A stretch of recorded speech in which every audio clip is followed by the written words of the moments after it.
de renforcer les organes de contrôle pour mieux viser la bonne gouvernance. L'exercice a réuni ce matin tout le gouvernement Tiao à Ouagadougou. Maintenir les progrès, sauver des vies, investir dans la lutte contre le paludisme, autant le dire, l'ambition est à l'action, agir pour la santé.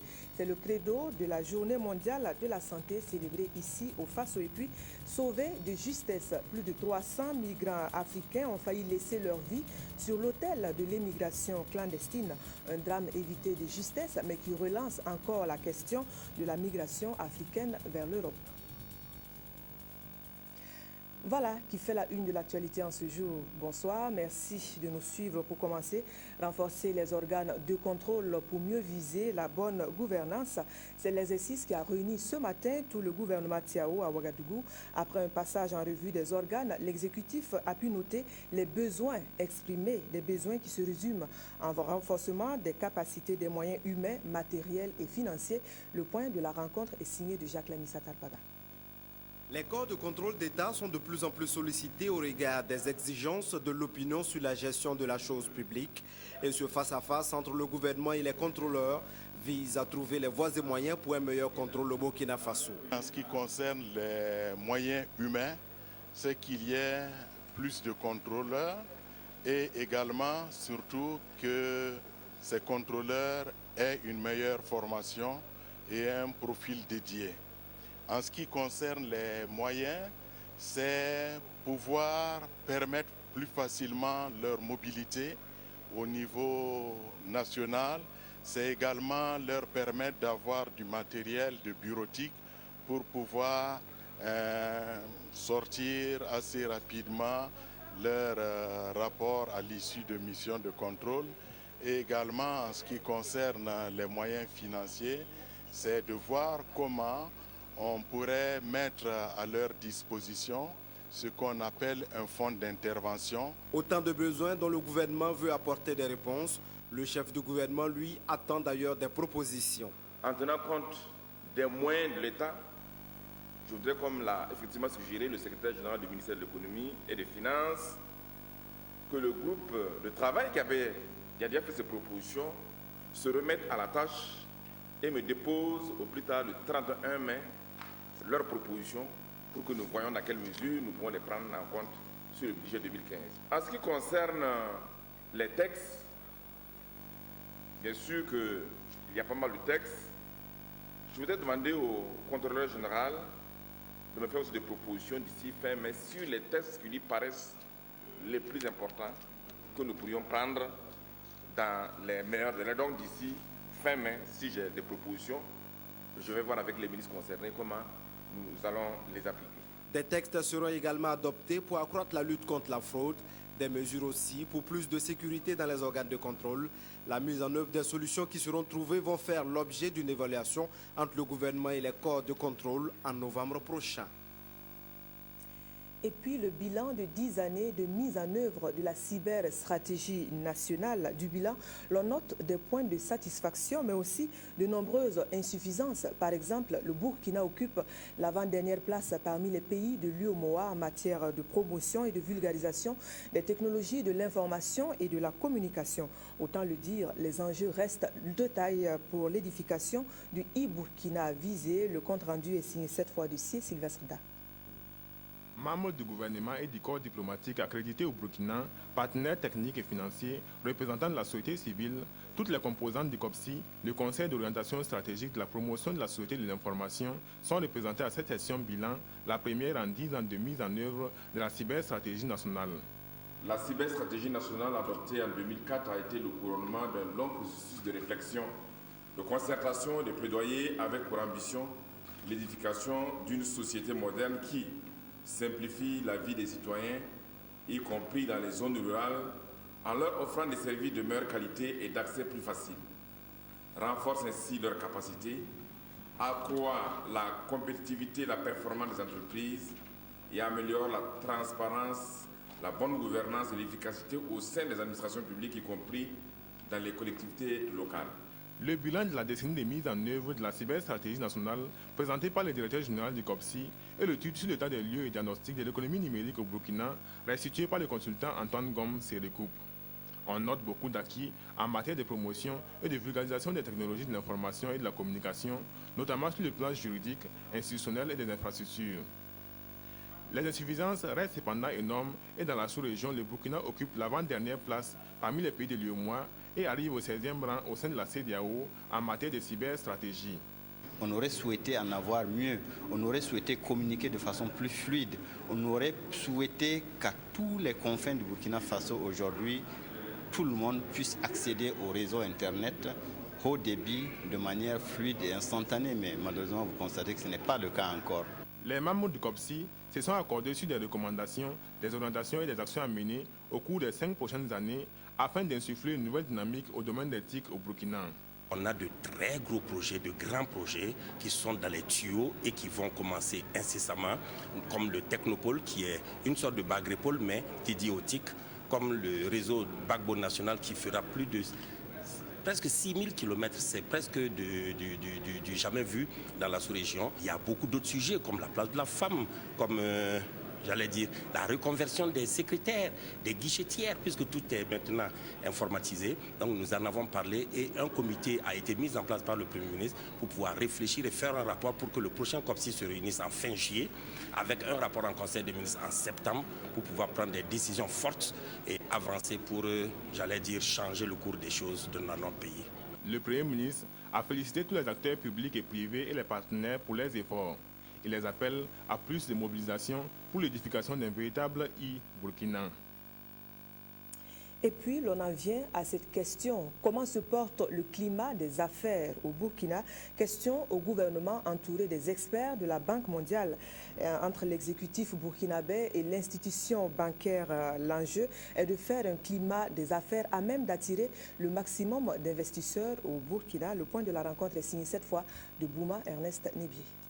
Le gouvernement burkinabé veut améliorer le climat des affaires au Burkina, d'où cette rencontre avec la Banque mondiale pour échanger autour de la question.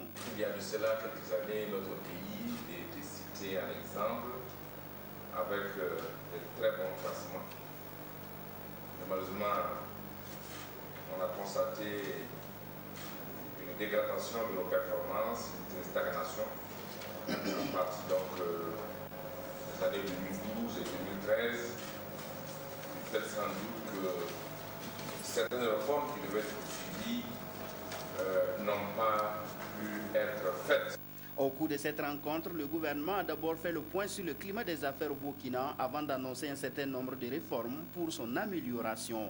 Bon, nous sommes aujourd'hui sur peut-être 5 réformes que nous devons engager rapidement sur, par exemple, la création d'entreprises, le capital minimum pour que nous puissions venir à 0 francs pour créer une entreprise, ce qui permettrait de le faire rapidement. Nous avons les actes de construire avec le guichet unique du foncier, où il y a un certain nombre de retards pour la délivrance des actes de permis de construire, les permis humains d'habiter, les titres fonciers. Nous avons aussi le commerce transfrontalier. Vous savez aujourd'hui qu'il y a un programme Sylvie du ministère de l'économie qui est un programme de la douane qui va permettre de collecter les documents. Nous allons pouvoir mettre ce dispositif électronique en place d'ici le mois d'août.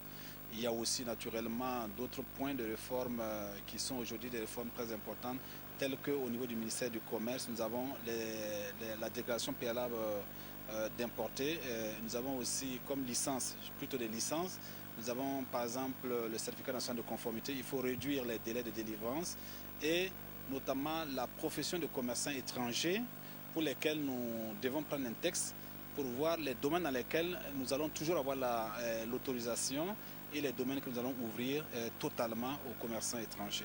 À l'issue des échanges, la représentante de la Banque mondiale s'est réjouie de ces réformes. Les présentations des ministres ont été satisfaisantes. Il y a un certain nombre de réformes. Ils nous ont dit ce qu'ils sont en train de faire et nous allons continuer à travailler avec eux pour que le Burkina reste un pays de référence. Ça, c'est l'objectif. Et la conclusion de ces réunions, c'est que l'engagement est très fort du côté du gouvernement. Et selon le Premier ministre, le gouvernement mettra tout en œuvre pour que tous ces engagements et réformes soient exécutés dans les meilleurs délais. La libre circulation des personnes et des biens comme condition à remplir pour réussir la volonté du vivre ensemble. Vivre ensemble au sein de la CEDEAO en commençant par les États membres. Pour le Burkina, c'est à Ouaïbia, dans le Yatenga, que le sujet se discute. Les précisions sont de Korotimi Kagone. Après la cité de Bafouki, c'est celle de Naba Kaongo qui abrite l'atelier d'information et de sensibilisation sur la libre circulation des personnes et des biens dans l'espace CEDEAO et sur les projets et programmes des organisations régionales et sous-régionales au Burkina Faso. Cet atelier est organisé par le ministère des Affaires étrangères et de la coopération régionale. Nous avons des textes communautaires sur la libre circulation des personnes et des biens, mais qui malheureusement sont très mal connus. C'est pourquoi au lieu seulement de nous adresser au corps de contrôle de l'État, nous essayons d'associer la société civile. La société civile, les transporteurs routiers, en fait toutes les parties prenantes, pour essayer de sensibiliser les acteurs étatiques et non étatiques. Pendant 2 jours, les communicateurs et les différents groupes socio-professionnels vont échanger sur la libre circulation des personnes et des marchandises, le droit de résidence et ainsi que la pratique anormale sur les corridors de l'espace communautaire. Dans la communication, le premier temps sera de familiariser les participants avec un certain nombre de concepts qui touchent à la libre circulation des personnes, à savoir le droit d'entrée, le droit de séjour, le droit de résidence, le droit d'établissement, et ensuite à faire l'état de la mise en œuvre. Bâtir un espace économique sans frontières par la suppression de tous les obstacles à la libre circulation des personnes et des biens est l'engagement du Burkina Faso avec 14 autres pays de la CEDEAO. Et puis, la page santé de ce journal, maintenir les progrès, sauver des vies, investir dans la lutte contre le paludisme. Autant le dire, l'ambition est à l'action, agir davantage contre l'un des fléaux les plus meurtriers connus à ce jour. La célébration de la Journée mondiale de la santé et du paludisme appelle à la responsabilisation de tous, en commençant par le cercle familial. C'est Koudougou, dans le Boulkemde, qui a abrité la commémoration pour le Faso. Les précisions sont de Jonas Wemba. Travailler à assainir son cadre de vie et dormir sous une moustiquaire imprégnée d'insecticides à longue durée d'action pour se protéger des piqûres des moustiques. Ce sont les conseils de l'Aîné Sevego, ministre de la Santé, aux populations lors de cette commémoration des Journées mondiales de la santé et de lutte contre le paludisme ce lundi 12 mai à Koudougou. Selon lui, parmi les maladies à transmission vectorielle, le paludisme est celui qui fait le plus de victimes. Au cours de l'année 2013, environ 7 millions de cas ont été enregistrés dans les centres de santé de notre pays, avec une létalité globale de 1,5% contre 1,8% en 2012. Le paludisme constitue, comme on le répète très souvent, la première cause de consultation, d'hospitalisation et de décès. Avec l'ensemble de ses partenaires, le Burkina Faso s'est engagé à lutter contre le paludisme à travers des campagnes de sensibilisation, de distribution de moustiquaires imprégnés, le traitement et la prise en charge des cas de maladie. Le plan stratégique de lutte contre le paludisme vient d'être revu. Ça a été fait avec l'appui de l'OMS. On aide à voir quelle est la situation, quelles sont les forces, quelles sont les faiblesses et quelles sont les actions à entreprendre. Et ensuite, on aide aussi dans la mobilisation de ressources nécessaires pour mettre en œuvre ce plan d'action. Je profite aussi pour lancer un appel aux partenaires, lancer un appel à tous les acteurs pour plus d'engagement et plus de financement. Cette présente célébration a servi de cadre au ministère de la Santé pour récompenser 7 meilleures structures sanitaires du pays, dont l'hôpital de l'Amitié de Koudougou, pour leur performance au cours de 2013. La commémoration de ces journées a également été marquée par un cross populaire qui a connu la participation de la jeunesse de Koudougou. À défaut de prévenir, le soin reste la seule barrière contre la maladie. Le soin, un geste qui sauve à condition d'être maîtrisé. Sur le sujet, l'hôpital Yalgado Ouedraogo forme ses agents. Cette session vise plus d'une quarantaine de personnes et à terme, l'ambition est de mieux organiser les soins au sein de la structure de santé. Les précisions de Lazare Pouya. C'est la concrétisation d'une ambition offrir une meilleure prise en charge aux patients. Le centre hospitalier universitaire Yalagro Ouédraogo, en mettant ce plan en œuvre, veut ainsi replacer l'infirmière et l'infirmier dans sa vraie position, indispensable à une bonne administration des soins aux patients. Et pour y arriver, une formation s'impose afin d'allier démarche qualité et culture des résultats. C'est le dernier niveau de référence où quand même tous ceux qui pratiquent dans cet établissement doivent avoir quand même des compétences et quand même bien élevées pour pouvoir mettre en place ce dossier de soins infirmiers qui comporte plusieurs éléments. Parce que tant qu'on n'a pas une formation quand même assez importante pour l'application de ce dossier infirmier, ce sera très difficile. Désormais, ces agents paramédicaux devront être plus aptes à offrir des soins de bonne qualité. La présente formation se propose donc de les fournir des outils nécessaires afin de mieux organiser les soins et d'en assurer leur continuité. Il nous fallait donc élaborer ce plan de soins infirmiers, ce qui a été fait l'année dernière. Et pour ceux qui se souviennent, nous nous étions engagés à le mettre en application immédiatement à partir de janvier 2014. Pour que dès que vous rentrez, vous par exemple, même si vous n'êtes pas de ça, si vous prenez la fiche des malades, vous avez vraiment tout le suivi, tout ce qui a été fait dans la journée, etc., etc. Donc il faut former l'ensemble du personnel soignant, en l'occurrence les infirmières et infirmiers. Et c'est pour ça que nous avons commencé aujourd'hui. Donc ce sera des vagues successives d'infirmiers. Il faut que tout infirmier qui travaille à l'hôpital et à l'Agado puisse s'imprégner suffisamment de ce plan de soins infirmiers. Prodiguer des soins adaptés aux patients, coordonner les actions entre les infirmiers eux-mêmes et suivre l'évolution de l'état de santé des patients reçus sont entre autres objectifs visés par cette formation.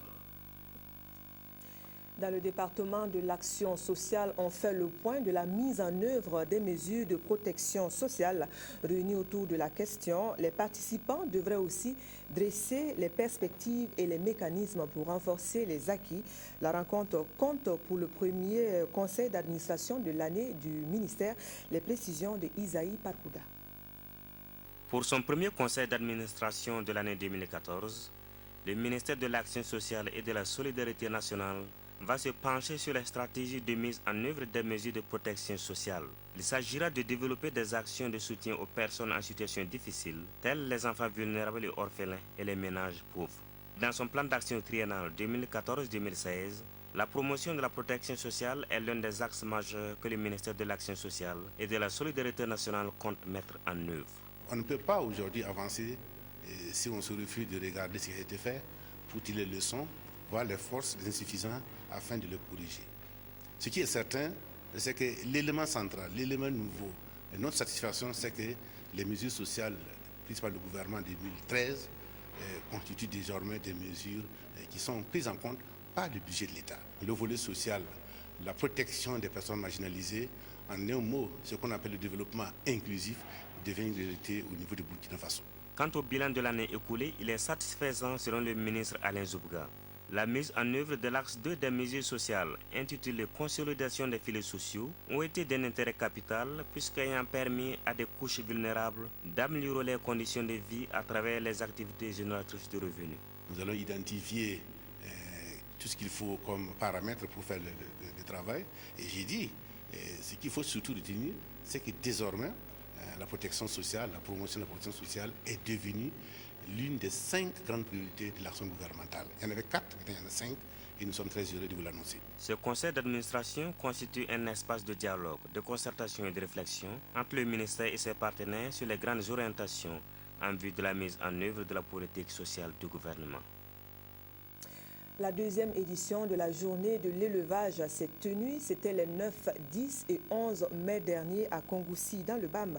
À cette rencontre, les éleveurs de toute la province ont saisi la perche de la promotion à eux tendue. Visite sur place du ministre en charge de l'élevage avec Seydou. Des bovins, des ovins et des caprins, voilà ce que la deuxième édition de la journée de l'éleveur du BAM donne à voir à Kongoussi. Le ministre des tutelles, accompagné de son homologue en charge de l'environnement, sont allés visiter ce savoir-faire. Un savoir-faire qui met en relief les potentialités animales et halieutiques de la province. Nous sommes venus ce matin, nous avons vu les merveilles qu'au niveau du BAM, les acteurs de l'élevage sont à même de faire. Et comme l'a dit mon collègue, l'élevage Et avec l'agriculture, ce sont des secteurs, des sous-secteurs qui occupent beaucoup plus de population. Nous devons donc de mettre l'accent dessus pour les accompagner, pour les conseiller, pour promouvoir un élevage, une agriculture qui répond aux exigences du XXIe siècle. Cette rencontre des éleveurs du PAM est une vitrine pour des opportunités d'affaires et d'échanges entre les acteurs. Et selon le président du comité d'organisation, la première édition a permis de récolter la somme de 68 millions de francs CFA. À cette cérémonie, les lauréats du concours qui a réuni les producteurs ont été récompensés. Et c'est Boukari Nyampa qui obtient le premier prix. Il reçoit un broyeur polyvalent d'une valeur de 1 900 000 francs CFA. C'est une journée promotionnelle où l'éleveur montre dans un premier temps son savoir-faire. Dans un second temps, qu'est-ce que ce savoir-faire la produit? Comment est-ce que ce savoir-faire permet au potentiel de l'espèce animale de s'exprimer? C'est cela que cette journée est censée, si vous voulez, donner comme résultat attendu. Mais comme je l'ai rappelé, l'expression du potentiel est liée aussi en termes d'interaction à l'environnement. Il faut que l'environnement soit propice. Et dans cet environnement, vous retrouvez tous les ingrédients. Pour le ministre Jérémy Ouédraogo, l'activité de l'élevage est pourvoyeur de revenus pour les ménages et un moyen efficace de lutte contre la pauvreté. C'est pourquoi il a invité les autres provinces à imiter cet exemple du PAM. Voilà, c'est l'un des côtés jardin, on va dire, de l'élevage. Mais cependant, l'activité a aussi son côté court, comme malheureusement ces conflits. L'on compte près de 270 conflits entre agriculteurs et éleveurs dans tout le Burkina. Et la commune de Diebougou n'a pas été épargnée. Après la levée des boucliers, l'heure est au dialogue. Le calumet de la paix a même été fumé, et cela grâce à l'intervention du département en charge des droits humains. Le compte rendu de Draman Dadia. Dans la nuit du 8 au 9 novembre 2013, le village de Danko Tanzou fut le théâtre d'un affrontement sanglant suite à une altercation entre un agriculteur et un éleveur. Bilan, 2 morts, 3 personnes portées disparues, d'importants dégâts matériels et plus de 80 déplacés, essentiellement des éleveurs. Nous avons voulu demander pardon aux populations autochtones afin que les populations qui ont été victimes des exactions suite à cette bagarre entre 2 individus puissent réintégrer les lieux d'origine. Aujourd'hui, nous intériorisons le fait qu'après un conflit, il y a des regrets. Et ces moments de regrets, c'est ce que nous tentons d'évacuer ce matin à travers cette rencontre pour qu'ensemble, on puisse faire un vivre meilleur. Ce cadre d'échange est donc le résultat de 6 mois de tractation et finalement, les différents acteurs acceptent de se retrouver ici à Bapla, dans la commune de Diebougou, pour se parler et faire la paix. Il y a beaucoup d'enfants qui naissent à Danko Tanzou. Il y a d'autres qui sont dans l'école. On ne peut pas dire que vous oubliez ce qui arrive. Mais on demande le pardon toujours pour que, en fur et à mesure, vous retournez en Danko Tanzou. Avec le recul, nous regrettons ce qui s'est passé. J'appelle les éleveurs à regagner le village pour un vivre ensemble. En cas de problème, nous allons à présent faire appel aux autorités à Diebougou. Le dialogue étant instauré, les déplacés pourraient rentrer au bercail, mais plus jamais ça. Dixit, les autorités après avoir insisté sur la coexistence pacifique entre les communautés. Les différents intervenants, agriculteurs et éleveurs, ont aussi émis le vœu de voir un jour la réhabilitation des pistes à bétail, la construction des zones de pâture et des zones agricoles. Voilà, le fanion est donc blanc entre agriculteurs et éleveurs de cette localité. Et puis, la prochaine campagne agricole se prépare dès à présent. Côté outillage, les producteurs se forment à utiliser au mieux les machines disponibles. Aussi, les tracteurs reçus en mars dernier n'ont plus de secret pour les agriculteurs. La conduite, le fonctionnement et l'entretien, voilà pour les points clés de l'apprentissage. Une formation sous la houlette de l'UNPB, c'est l'Union nationale des producteurs du Burkina, sur le site du centre Matoukou à Bobo-Dioulasso. Les précisions de Amadou Lougué. La Missa aimant au volant d'un tracteur. C'est la première fois de sa vie qu'il conduit un tel engin. Une fierté pour ce jeune homme originaire de la Komoué. Je ne pouvais même pas mettre la vitesse du tracteur. Et aujourd'hui, j'arrive à bien manipuler. Bon, avec ce tracteur, je compte produire plus de 100 hectares. Tout comme lui, ils sont 300 jeunes qui vont être formés sur le fonctionnement, la conduite et l'attelage du matériel du tracteur. Ce matin, en tout cas, on était vraiment heureux de voir que le dernier qui ne pouvait même pas aller tout droit, il a fait le créneau, fait la marche arrière, attelé, et il monte tout seul. Le président de l'Union nationale des producteurs de coton s'est déplacé sur le site de formation de Matourkou. Karim Traoré est venu prodiguer des conseils et des encouragements aux futurs tractoristes. On a plus de 600 et quelques demandes et on a retenu les 300 qui le méritent. Ils ont envoyé des tractoristes à former.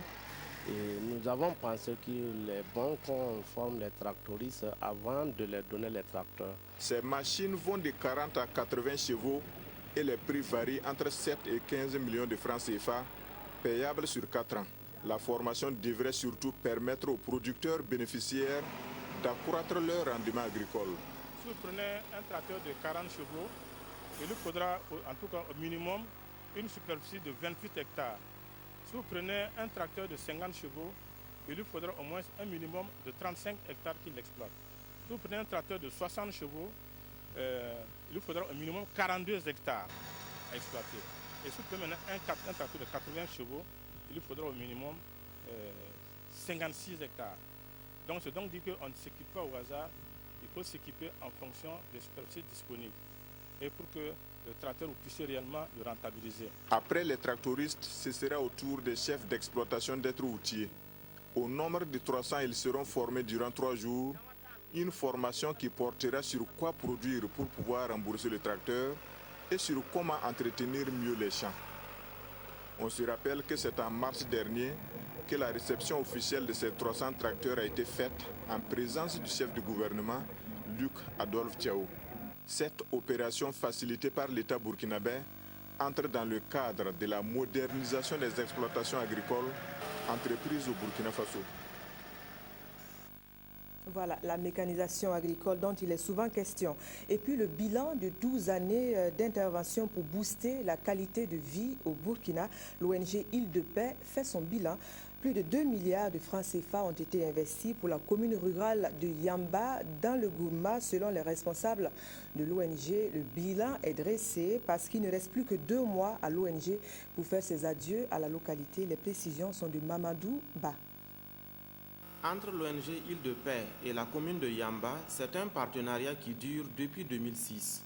En 12 années d'intervention, Île de Paix a injecté dans cette commune rurale plus de 2 milliards de francs CFA dans les domaines de la sécurité alimentaire, l'amélioration de l'accès de la population aux infrastructures de base et la bonne gouvernance. Fidèle à sa philosophie, l'ONG prépare son désengagement dans cette localité. On voit ici le barrage. Un barrage a besoin d'entretien. On a des bas-fonds, on a besoin d'entretien. La production doit être écoulée pour la commercialisation. Les fourrages doivent être entretenus. La même chose avec les écoles. Et comme nous allons partir, on vraiment invite toutes les instances, les autorités de prendre le relais. Après le village de Bonga, où la délégation conduite par le président du Conseil régional de l'Est a visité un forage réalisé en 2006, les caravaniers se sont rendus à Sougoudou et à Yamba pour apprécier des infrastructures scolaires, notamment une école primaire et un lycée départemental entièrement équipés avec des logements d'enseignants. Bien avant, on avait des élèves ici, c'est jusqu'à Fada. Tu tiens à chaque jour derrière ton vélo un sac de 1000, tu envoies au bout d'une semaine, on dit c'est fini, et puis ton enfant est là-bas, on dirait c'est son employé. L'enfant ne fréquente pas.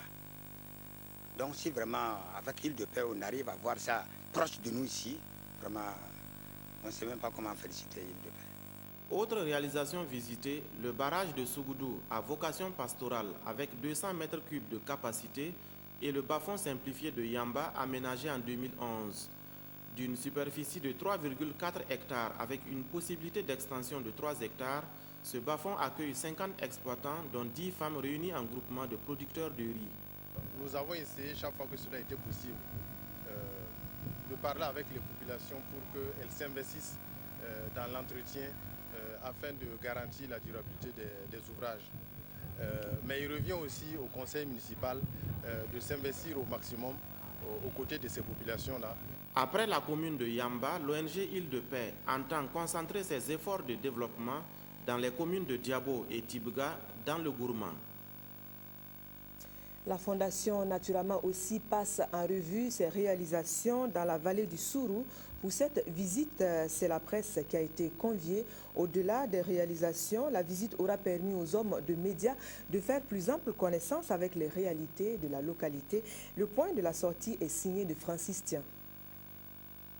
Permettre aux hommes de médias de s'imprégner des réalités de la vallée du Sourou, c'est l'objectif de cette visite de presse initiée par la Fondation Naturama. Environ 300 hippopotames ont été recensés en 2012 dans la vallée du Sourou par Naturama. En plus de cette espèce, la vallée regorge d'autres potentialités. Le site est cependant confronté à un certain nombre de problèmes. Les grandes menaces, c'est surtout les problèmes liés au déboisement au niveau des berges du fleuve. Comme vous le voyez, juste derrière, on a plus d'arbres. Et quand il y a du vent, le vent transporte les particules et la poussière qui se dépose au niveau du fleuve. Pour atténuer les différentes pressions exercées sur les ressources naturelles de la vallée, la Fondation Naturama et les services de l'environnement mènent un certain nombre d'actions. Nous sommes surtout orientés sur les questions de plaidoyer, les questions de mobilisation des populations, de renforcement des capacités de ces populations-là, pour que, dans un second lieu, ces populations puissent par elles-mêmes soit réduire leurs effets néfastes sur l'environnement, soit en tout cas entreprendre des actions de restauration. La Fondation s'investit aussi dans la promotion socio-économique des populations riveraines du site. Comme Moussa Zerbo, une soixantaine de producteurs du Sourou ont été formés et équipés pour la pratique de la régénération naturelle assistée des sols. Cette pratique permet de préserver l'environnement et d'augmenter la productivité. Autre domaine d'intervention de Naturama, c'est la production de la fumure organique. L'objectif est d'augmenter les rendements des producteurs afin d'éviter l'occupation des berges du Sourou. La visite a permis aux journalistes de cerner les problèmes de la vallée. Par rapport aux différentes réalisations, les paysans qui avancent jusqu'à l'eau pour exploiter, il y a donc un conflit qui va probablement se poser entre les exploitants agricoles et ceux qui sont chargés de conserver les eaux. Les hommes des médias devront désormais accompagner la Fondation Naturama dans son combat. La direction générale des écoles de police est logée à meilleure enseigne au sens propre. Désormais, c'est dans un bâtiment de type R+1, précisément dans l'arrondissement numéro 1 de Ouagadougou, qu'il faut chercher les services de la direction. L'infrastructure a officiellement ouvert ses portes ce matin. Le témoignage de Nathalie Nabaloum Savadogo. Voici le nouveau siège de la direction générale des écoles de police. Une infrastructure moderne R+1 située dans l'arrondissement numéro 1 de Ouagadougou. Elle va permettre au personnel de cette institution de travailler dans de meilleures conditions. La direction générale des écoles de police regroupe l'école nationale de police qui est basée à Gounguin et l'académie de police qui est à Pabré. Et on est en train de finaliser les installations là-bas. Et vous savez que dans notre dispositif de formation, la DGEP a pour rôle de coordonner et de donner les orientations, étant entendu que c'est nos écoles et nos centres de formation, en plus des éléments de la police nationale, nous formons les éléments de la police municipale, les éléments de la garde de sécurité pénitentiaire. Et du coup, nous avons également une vocation sous-régionale. Créée en juillet 2013, la Direction générale des écoles de police a pour mission de renforcer le professionnalisme, l'efficacité et la qualité opérationnelle des stagiaires afin que ceux-ci répondent avec honneur et patriotisme aux défis de la lutte contre l'insécurité et la criminalité et participent à la politique du gouvernement en matière de prévention et de maintien de la paix en Afrique et dans le monde. Elle comprend 5 directions. L'intérêt de cette cérémonie est d'accentuer la visibilité de la structure fêtière qu'est la Direction générale des écoles de police. Donc cette structure qui a été tantôt décrite ici par les différents intervenants, qui a donc la charge d'encadrer, de coordonner, d'orienter et faire en sorte que les formations soient beaucoup plus adaptatives. Le directeur général et l'ensemble du personnel ont pris l'engagement de tout mettre en œuvre afin d'offrir au peuple burkinabé des agents et cadres de police bien formés et entièrement au service de la sécurité et de la libre circulation des personnes et des biens à l'intérieur du territoire. Ils ont par ailleurs souhaité la construction d'un centre de formation continue de la police nationale pour permettre la mise en œuvre de la formation continue du personnel de la sécurité. Et puis, l'accompagnement de la décentralisation au Burkina en question. Le PNUD, le Programme des Nations Unies pour le développement, joue sa partition, 2 véhicules et des documents pour maîtriser les plans communaux de développement. Voilà pour l'apport du programme onusien, un don fait à Koudougou à l'occasion de la 14e journée des communes du Burkina. Les précisions sont de Jonas Wemba.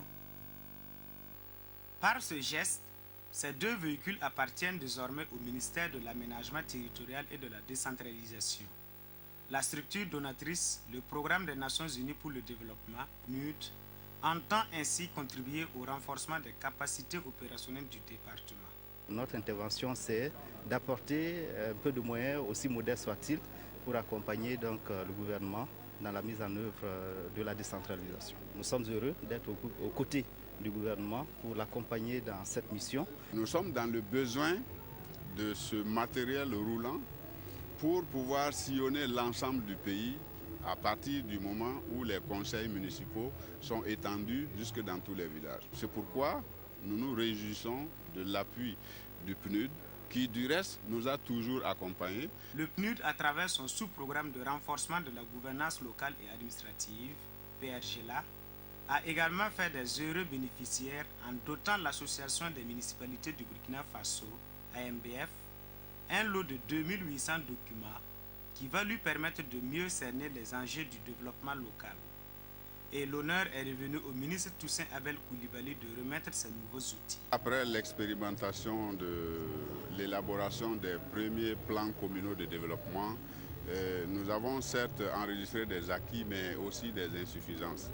Donc, les nouveaux guides méthodologiques ont été élaborés en tenant compte de ces insuffisances et surtout des nouvelles politiques, notamment la SCAD et la prise en compte de l'environnement au niveau des collectivités territoriales. Toutes ces donations ont coûté au PNUD plus de 50 millions de francs CFA. Il promet livrer dans les prochains jours au ministère en charge de la décentralisation un équipement informatique. Dans le domaine de la formation professionnelle, il y aura du nouveau la rentrée prochaine à l'ENAREF. L'école vient de lancer 2 nouveaux masters en économie. Les nouvelles filières testent leur popularité et ça semble prometteur. Déjà, une quarantaine d'apprenants sont inscrits. Les précisions sont de Anaïs Guérard et Evelyne Dabiri. Un groupe de travail de plusieurs mois a permis d'aboutir au choix de ces 2 masters.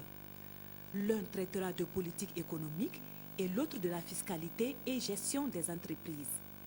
Le directeur général de l'ENAREF se réjouit de l'ouverture de ces cursus et engage d'avenir pour le Burkina Faso. Vous savez que le contexte aujourd'hui de nos économies est tel qu'il nous faut des ressources humaines de qualité pour accompagner donc tout le processus, je dirais, de l'évolution économique donc dans nos pays, je vais dire au Burkina, mais aussi en Afrique francophone. L'ENAREF a acquis, je dirais, depuis quelques années quand même une certaine expertise dans ce domaine-là. Et suite à un certain nombre d'études d'impact, d'évaluation que nous avons effectuées, nous avons pensé qu'il était utile donc, de mettre en œuvre donc, ces masters-là. Ces diplômes se voulant d'un niveau Master 2 international, beaucoup d'inscrits sont déjà des actifs. Vous le savez, nous sommes dans un monde qui bouge perpétuellement et les connaissances évoluent. Dans ce sens-là, il faut se mettre régulièrement à jour afin de répondre aux exigences du monde actuel. Les conditions d'admission sont de disposer déjà au minimum d'un Master 1. Pour la rentrée prochaine, les inscriptions sont déjà arrêtées. Un fait qui résume l'état d'esprit de ces 2 masters, l'excellence plutôt qu'une formation de masse. Renforcement des capacités professionnelles toujours. On regarde cette fois au volet gestion de la relation client en entreprise. Une nouvelle société vient proposer ses services dans le domaine. Proximeo CRM est basé au Niger et est spécialisé dans la gestion de la relation client. Pourquoi devenir une entreprise clientèle ou orientée client? C'est le thème de la rencontre que les responsables de la société ont tenue face aux professionnels venus les écouter. Le point est de Nathalie Tabaloum Savadogo. L'entreprise Proximeo CRM dépose ses valises à Ouagadougou. Basée au Niger, Proximeo CRM est spécialisée dans la gestion relation client. Et ce séminaire de haute réflexion qu'elle organise avec les responsables des entreprises du Burkina se veut un cadre d'échange qui va leur permettre, en tant que décideurs et acteurs, de mieux appréhender les atouts de la relation client et plus particulièrement de l'orientation client. Proximeo CRM est une entreprise spécialisée en gestion de la relation client. C'est-à-dire qu'à travers certains services que nous mettons en place, nous accompagnons les entreprises à être encore plus proches de leur clientèle.